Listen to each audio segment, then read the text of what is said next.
जय हिंद दोस्तों। कुंभ में मिलने वाली सुविधा सिर्फ सुविधा नहीं, अगर निगरानी ना हो तो यह लूट का सबसे बड़ा जरिया बन जाती है। द विष्णु सोशल एजुकेशन में आपका बहुत बहुत स्वागत है। आज हम प्रयागराज में हो रहे स्कैम और आगे होने वाले स्कैमों के बारे में बात करेंगे। आपके साथ किस किस प्रकार से स्कैम किया जा सकता है या किस किस प्रकार से होने की संभावना है। Parking scam, boat scam, land allotment scam, tour guide scam, hotels scam, VIP entry scam. तो इन सब स्कैमों के बारे में हम आज विस्तार से चर्चा करेंगे। पहला स्कैम होता है पार्किंग स्कैम के बारे में हम बात करते हैं। पार्किंग स्कैम किस किस नाम से होता है या पार्किंग स्कैम किस किस प्रकार से किया जा सकता है आपके साथ। पहले तो पार्किंग स्कैम अलॉटमेंट के नाम पर ही होता है। कोई अगर साधारण सा आदमी पार्किंग अलॉटमेंट लेना चाहे किसी तरह पैसे जुटा करके, तो उसी के साथ पहला फ्रॉड हो जाता है। अलॉटमेंट के नाम पर ही उसके साथ फ्रॉड हो जाता है। मान लो किसी तरह से पार्किंग मिलने के बाद, पार्किंग में मैक्सिमम जो अलॉटमेंट होता है दबंगों के नाम पे अलॉटमेंट किया जाता है। उन्हें एक पार्किंग अलॉट की जाती है और वो कम से कम 5 से 6 पार्किंग स्टार्ट कर देते हैं। जैसे उन्हें कोई सिटी में या सिटी के आसपास कहीं भी उन्हें पार्किंग अलॉट की गई है मेले के दौरान, तो होता क्या है, एक उन्हें पार्किंग स्टार्ट दी जाती है, अलॉट की जाती है और उसी के नाम पर वो 5 से 6 पार्किंग चलाना शुरू कर देते हैं। इसमें होता क्या है, जो रजिस्टर्ड पार्किंग है, अलॉट हुई उन्हें पार्किंग, वहां पर खड़ी हुई आपकी कार, आपके वाहन ही सुरक्षित रहेंगे। वहां पर जो पैसा सरकार के द्वारा तय किया गया है वही लिया जाएगा। बाकी जो और 5-6 उनके द्वारा रन की जाती हैं, उसमें अत्यधिक आपसे वसूली की जाएगी और वहां से आपकी वाहन की चोरी हो जाए या उसमें कुछ स्क्रैच या और कुछ हो जाए तो उसकी कोई जिम्मेदारी नहीं होगी, क्योंकि जैसे ही ऐसा मामला होगा तो आप उन्हें खोजते रह जाएंगे कि इसका ऑनर कौन है, कोई नहीं मिलेगा आपको। तो और जब आप गाड़ी किसी पार्किंग में पार करें तो उसकी फोटो जरूर खींचें कि हम गाड़ी किस कंडीशन में पार करके गए थे। और एक पार्किंग जो कि प्रयागराज में पिछले 6 महीनों से ऑन रनिंग है, बहुत बड़ा फ्रॉड चल रहा है। फिलहाल इसके मेरे पास सबूत भी हैं, लेकिन सबूत दिखाने कैमरे में थोड़ा मुझे लगता है मेरे लिए खतरा हो सकता है।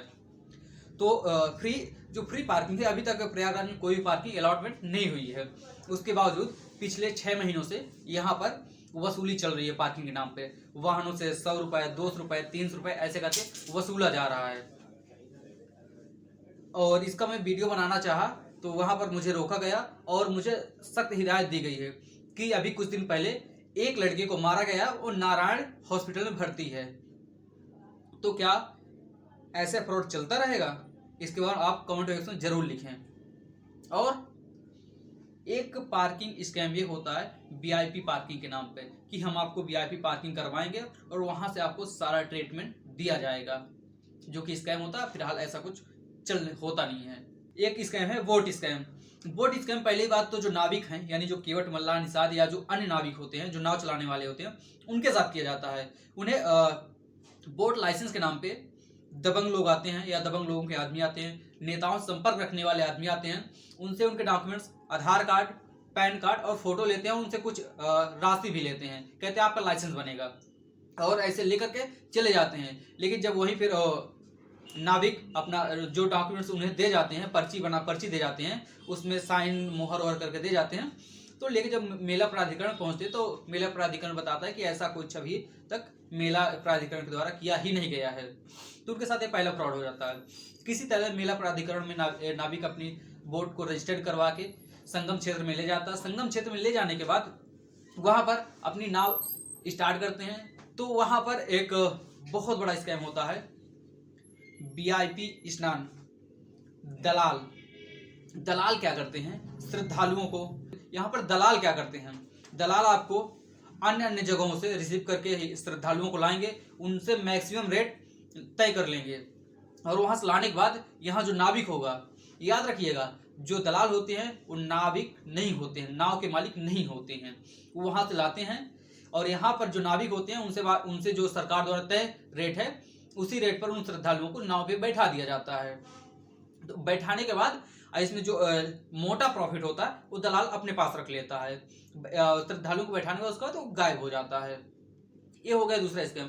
और एक वीआईपी स्नान होता है। कुछ लोग चाहते हैं कि हम बहुत दूर से आए हैं और हम अपनी फैमिली को वीआईपी ट्रीटमेंट, वीआईपी स्नान ये सब कुछ करवाएं, तो इसी के थ्रू दलाल इन्हें सबसे बड़ा शिकार बनाते हैं। वीआईपी ट्रीटमेंट के नाम पे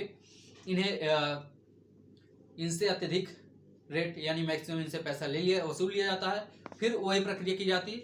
यहाँ जो नाविक हैं इन्हें सरकार द्वारा तय रेट पर ही इनके बैठा दिया जाता है। उसके बाद दलाल गायब हो जाता है। इनका सिर्फ यही काम है, श्रद्धालुओं को लाना, नाव पे बैठाना और उनसे अपना पूरा पैसा ले लेना। सरकार द्वारा तय रेट नाविक को देकर फरार हो जाते हैं, यानी गायब हो जाते हैं वहां से। और ये अपने आप को नाविक से बताते हैं कि हम सरकारी हैं, हम ठेका लिए हैं, आप ऐसा नहीं बैठा सकते। मैं सभी श्रद्धालुओं से कहना चाहूँगा कि आप आइए। यहाँ पर पहली बात तो कोई वीआईपी दर्शन का कल्चर नहीं है।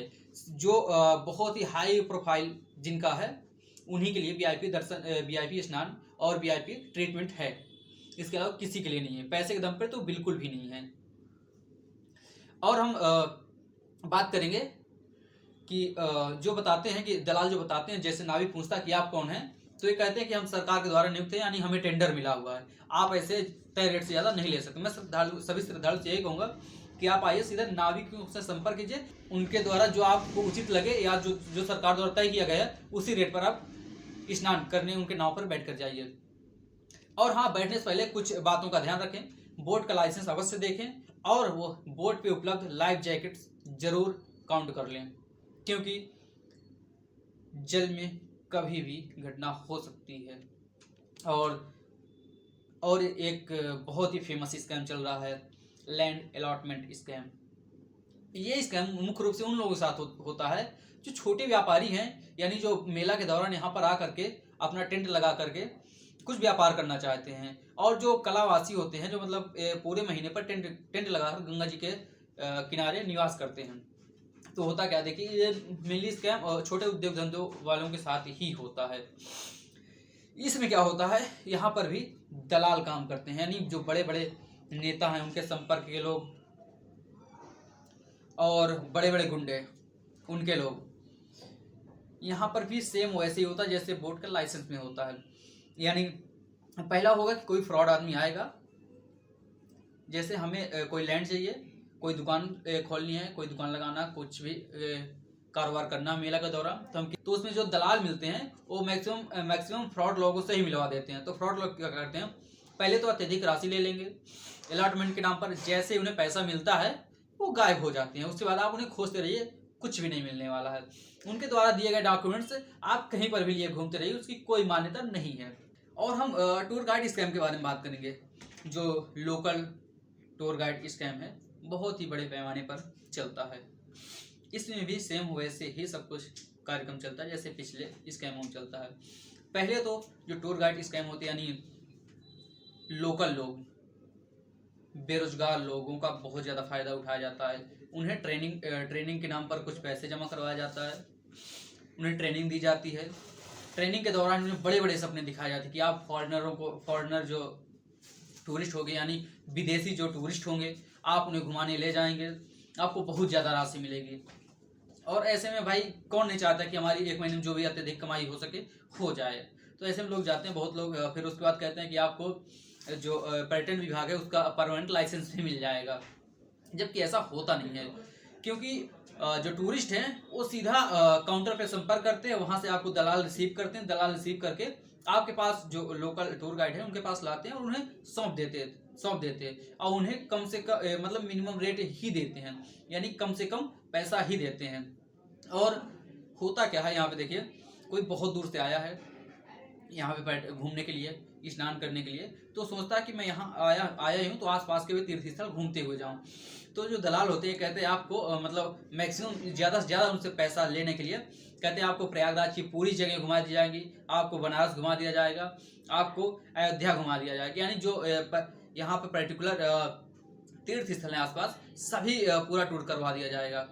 अत्यधिक रेट पाने के बाद उन्हें लोकल टूर गाइड पकड़ा दिया जाता है। लोकल टूर गाइड बेचारा क्या करे, उसे एक उचित रेट ही दिया जाता है, यानी बहुत कम ही पैसा दिया जाता है। उतनी वो क्या करे बेचारा, अपनी रोजी रोटी एक बार इसके में फंसने के बाद उसे काम करना ही पड़ता है, उसकी मजबूरी बन जाती है।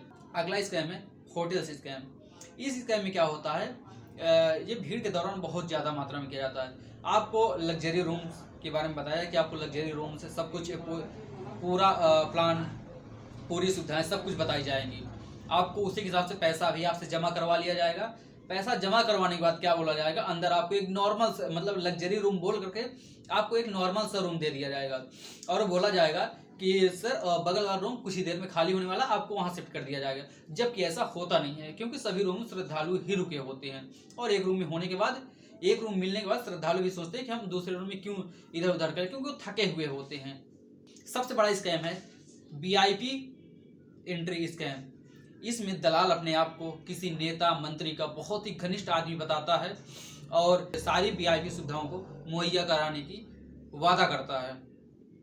श्रद्धालुओं से मोटी रकम वसूल लेता है और कभी कभी ऐसा भी देखने को मिला है पिछले महाकुंभ में कि VIP एंट्री के नाम पर उनसे श्रद्धालुओं से जो भी पैसा मिला पहले वो जमा करवा लिया गया और फिर उन्हें एक लोकल आदमी पकड़ा दिया गया और जहां तक गए कुछ ही सुविधाएं मिली, उसके बाद उनका कुछ पता ही नहीं चला कि वो कौन थे, कहाँ के थे, क्या कैसे। ऐसे बहुत से श्रद्धालु घूमते हुए परेशान हुए थे। और मैं सिर्फ यही कहूँगा कि आप प्रयागराज आइए, कुंभ देखिए, मेला घूमिए, आसपास कुछ तीर्थ भी घूमिए, लेकिन इन बातों का बहुत ध्यान रखिए। इसके अलावा और भी स्कैम प्रारंभ हो रहे हैं जिसमें जो आपको व्हीकल है एक जगह से दूसरी जगह ले जाने वाले, वो भी स्कैम करना स्टार्ट करने वाले हैं, क्योंकि वो भीड़ का फायदा और यात्रियों के भोलापन का फायदा बहुत ज्यादा उठाते हैं। अगली वीडियो में हम बात करेंगे इस वीडियो में बताए गए सभी स्कैमों और अन्य स्कैमों में से बचने के लिए क्या क्या उपाय हो सकते हैं और कुछ प्रशासनिक अधिकारियों के लिए भी राय रहेगी। आपको यह वीडियो कैसा लगा कमेंट बॉक्स में जरूर लिखें।